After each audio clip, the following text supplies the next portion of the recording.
है guys, this me Hasan and welcome to my channel Hasan academy. तो आज हम लोग बात करेंगे regarding expected cut off for GPAT 22। ठीक है, तो बात ऐसा है कि कल को जो ये रिलीज हुआ, आंसर के रिलीज हुआ, उसके बाद एक ईमेल आ रहा है।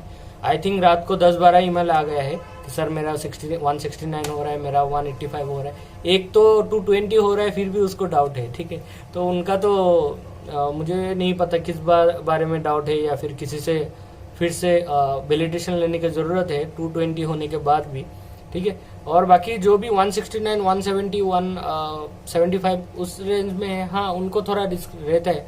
बट 200 प्लस या फिर 190 के आसपास जाने वाला लोग तो काफ़ी रिलैक्स रह सकते हो। ठीक है, आप नाइपर का पढ़ाई शुरू कर दो, क्योंकि अब देखो नाइपर का डेट भी जैसा लग रहा है ये शायद 4 to 5 मई तक आपका ये रिजल्ट आ ही जाएगा, फाइनल रिजल्ट। ठीक है, 2 दिन का टाइम दिया है, उसके बाद वो लोग डिस्कशन करेंगे और आंसर के अगर कुछ चेंज करना है तो वो करके फाइनल रिजल्ट डाल देंगे। ठीक है, और उसके बाद आप नाइपर का फॉर्म फिलअप कर सकते हो, और मोस्ट प्रोबेबली नाइपर का भी अभी शायद थोड़ा एक्सटेंड कर देगा, या फिर क्या किया है क्या नहीं मैंने तो खुद देखता नहीं, तो आपको पता रहेगा।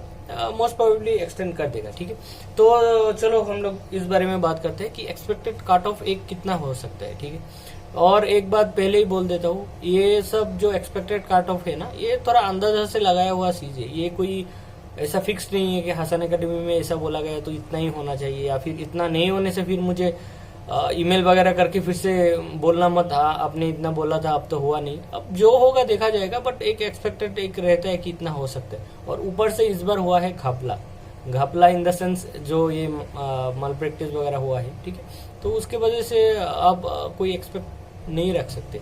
अगर आपको लग रहा है कि इतना एक होना चाहिए, क्वेश्चन थोड़ा सा अलग था, थोड़ा सा डिफरेंट था, थोड़ा सा मॉडरेट टाइप था, बहुत ज़्यादा टफ, तुम और एक बात मैं यहीं पे बोल दूं, काफ़ी सारे बच्चों ने जो एग्ज़ाम इतना ज़्यादा हार्ड था, ऐसा वो बना के रखा था, एक इशू बना के रखा था, क्वेश्चन हार्ड था। ऐसा कुछ नहीं था यार, मैंने क्वेश्चन अभी देखा हूँ, क्वेश्चन तो इतना ज़्यादा हार्ड नहीं लगा।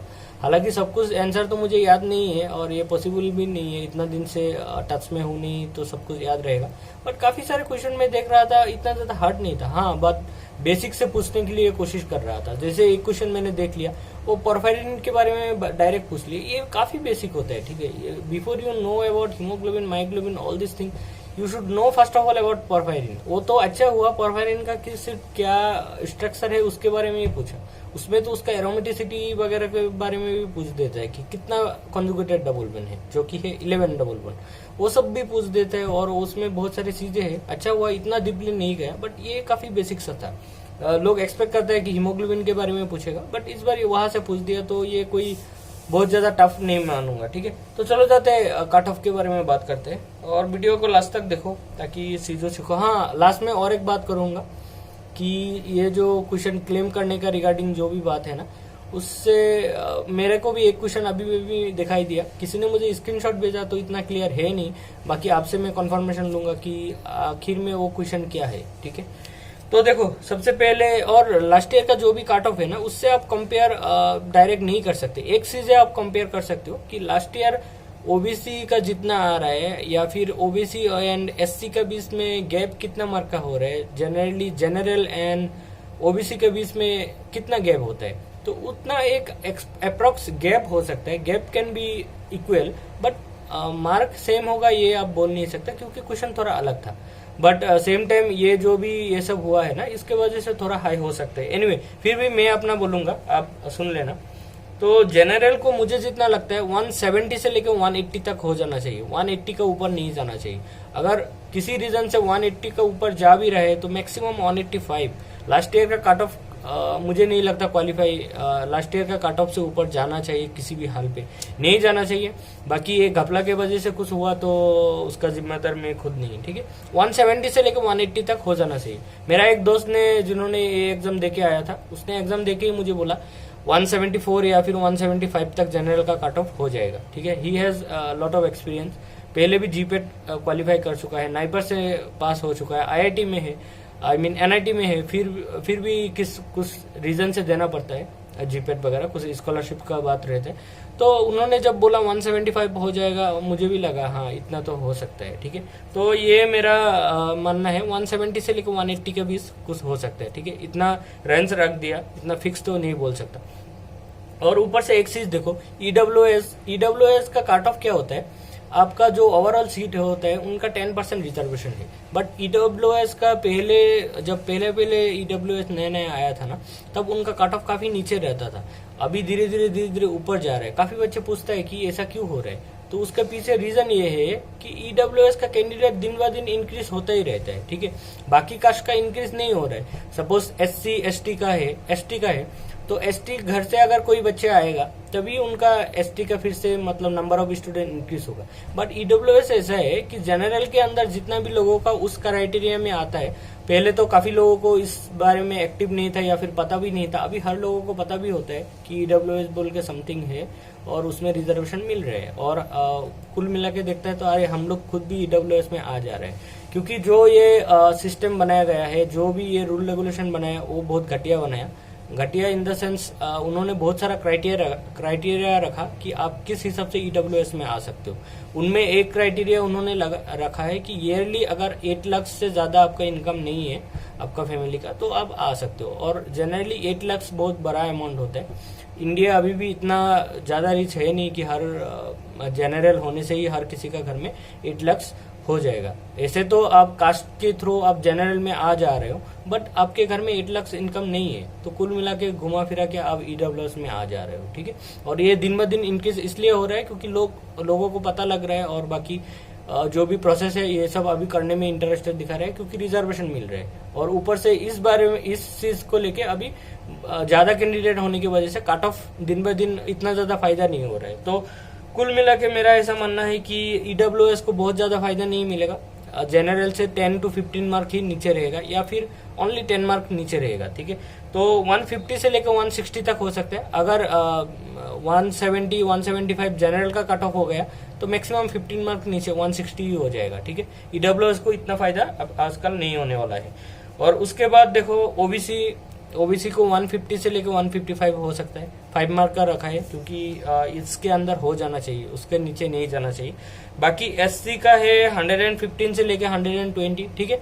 एससी का बहुत ज्यादा सेंस या फिर डिक्रीज नहीं होने वाला है। इसका रीजन ये है कि जब भी नेशनल लेवल के क्वेश्चन बनाया जाता है उसमें एक कुछ क्राइटेरिया रहता है। आई मीन 20 to 25% आपको इजी क्वेश्चन देना पड़ेगा, और कुछ क्वेश्चन होता है जो 5 to 10% 10 to 15% क्वेश्चन होता है जो हार्ड रखता है, और बाकी क्वेश्चन मॉडरेट रखता है। तो जब इजी क्वेश्चन रख देते हैं ना, तो हर बच्चे क्या करते हैं, कुल मिला के इजी क्वेश्चन से तो कुछ क्वेश्चन कर ही लेते हैं। तो अगर क्वेश्चन मॉडरेट क्वेश्चन थोड़ा हार्ड हो गया या फिर जो हार्ड क्वेश्चन है वो ज्यादा हार्ड कर दिया, तो आपको ऐसा लग रहा है कि पेपर तो हार्ड हो गया, बट कुल मिला के जो इजी क्वेश्चन है वो करके वो अपना कट ऑफ तक तो पहुंच ही जाएगा। तो कट ऑफ का ज्यादा सेंस नहीं होता। जनरली ऐसा है, मेरा काफी सारे एग्जाम के एक्सपीरियंस से मैं बोल रहा हूँ।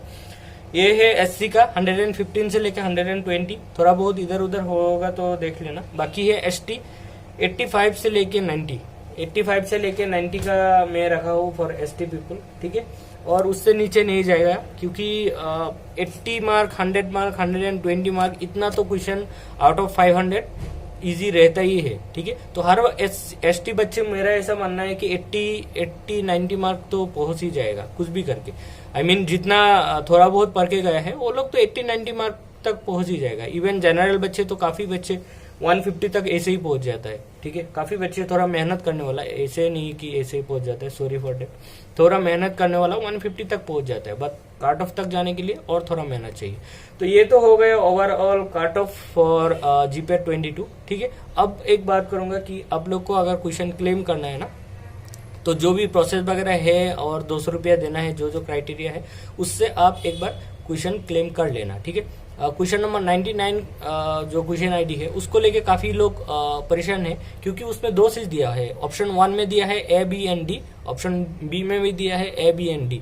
तो ये कुल मिला के 2 ऑप्शन सेम दे दिया। तो मुझे जितना लगता है बहुत ज्यादा चांस है कि इसको इलिमिनेट ही कर दे, ठीक है। आउट ऑफ 500 से ये 4 मार्क हटा देगा और ऐसा कर सकता है। बाकी उनके ऊपर है, वो लोग डिसाइड करेगा कि क्या करना चाहिए क्या नहीं, उनका एक बोर्ड होता है, डिस्कस करेगा, ठीक है। और उसके अलावा आपको जो भी क्वेश्चन लगे कि थोड़ा बहुत डाउट है, आप डिस्कस किसी से करके या फिर आपका फ्रेंड से भी डिस्कस करके आप क्लेम कर ही दो, ठीक है। 200 रुपया का सोचो मत, क्लेम कर दो काफी टाइम। और ऐसा मत सोचना this is GPAT, how can it be wrong question. अरे जीपेट नहीं, इवन नेट लेवल बड़े बड़े लेवल पे भी रॉन्ग रहता है, इसमें कोई मैनेज एरर, इसमें कोई बुरा बात है नहीं। और एक बात मैं बोलूंगा, आई थिंक क्वेश्चन ID 18, ठीक है, हर कोई एक बार देख लेना 18, जिसमें they are asking about non aromatic compound, ठीक है। If they are asking about non-aromatic compound, that means it should be non-planar kind of compound. Okay, mostly there are 3 types of compound. Simple basic में देखा गया तो aromatic, anti-aromatic and non-aromatic. उसके बाद बहुत सारे और क्राइटेरिया होते हैं, जैसे aromatic compound में भी क्वासी aromatic या फिर होमो एरोमेटिक वगैरह आ जाता है, बट वो अलग बात है, वो जीपेट लेवल तक वहाँ पे नहीं आता है, वो हायर लेवल MSc लेवल में आता है, ठीक है।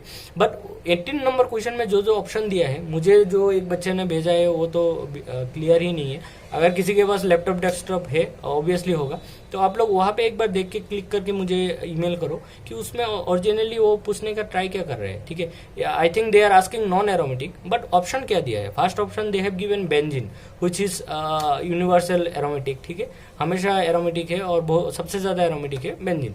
और उसके बाद उन्होंने क्या दिया है, CP रिंग दिया है, दैट मीन साइक्लोपेंटाइल रिंग दिया है, CP रिंग, बट बीच में राउंड देके माइनस दिया है, नेगेटिव दिया है, that means 2 pi bond is there and 1 negative sign. 2 pi bond आपको 4 पाई इलेक्ट्रॉन देगा और नेगेटिव चार्ज से 2 इलेक्ट्रॉन मिलेगा, और सब टोटली डीलोकलाइज हो रहा है, दैट मीन्स 6 इलेक्ट्रॉन हो रहा है, हाकेल रूल फॉलो कर रहा है, that means this is also aromatic, कोई डाउट नहीं है। उसके बाद उन्होंने क्या दिया है, जो कि आपको एक 7 मेंबर रिंग दिया है, ठीक है, और 20 में राउंड देके आई थिंक पॉजिटिव चार्ज दिया है। अगर पॉजिटिव चार्ज दिया है दैट मीन्स साइक्लोहेप्टा ट्राइनाइल कैटायन, ठीक है। तो ये एक कंपाउंड है जो मेरे हिसाब से एरोमेटिक है और इसमें एरोमेटिक ही होता है, ठीक है।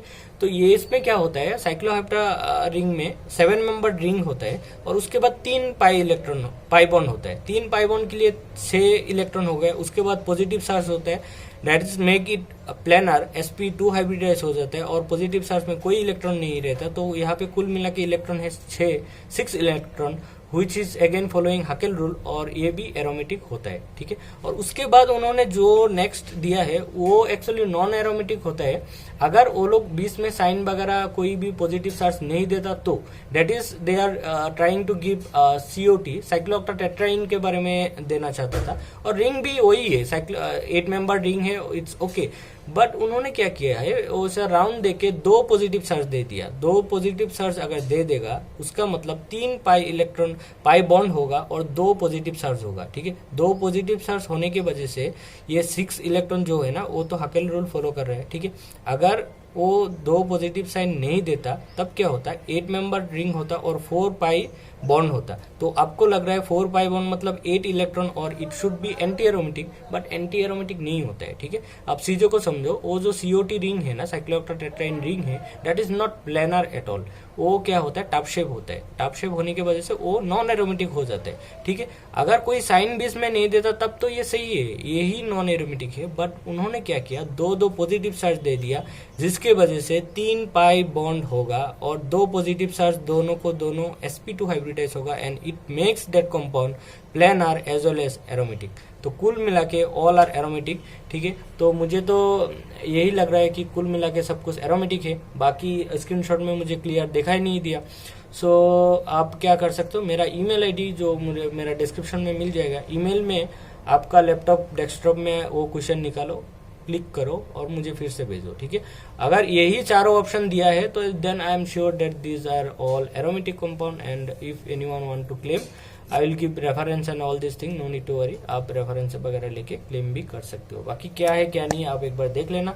Thank you for watching this video and keep sharing. और देखो अभी जीपेट 23 आ रहा है, आई मीन अभी भी 1 साल है, तो काफी बच्चे पहले से सीरियस रहते हैं। अगर कोई जूनियर बच्चे देख रहे हैं या फिर आपका कोई जूनियर है जिसको आप गाइड करना चाहते हो, तो मैं काफी बच्चों को पर्सनल गाइडेंस देता हूँ। लास्ट ईयर भी कुछ बच्चों को दिया, लिमिटेड बच्चे को ही दिया है, ज्यादातर बच्चे महाराष्ट्र की ही था। या फिर 1-2 साउथ रीजन से था, ठीक है। तो उनको और सभी ने अच्छा स्कोर किया। ऐसा नहीं कि मैंने गाइड किया तभी स्कोर किया, but the thing is they did self study से काफ़ी अच्छे स्कोर कर सकते हैं, क्योंकि बुक वगैरह पढ़ते रहते हैं तो काफ़ी अच्छे स्कोर हो सकता है, ठीक है। और बहुत ज़्यादा पैसा नहीं, लिमिटेड पैसा ही लेता हूँ। अगर किसी को गाइड करना है या फिर कोई अपना पर्सनल गाइडेंस लेना चाहते हो तो you can take me as your personal guide for GPAT sniper JEE, ठीक है। तो उसके लिए आप मुझे ईमेल करो, बात कर लेंगे। Thank you for watching this video and keep sharing. Thank you.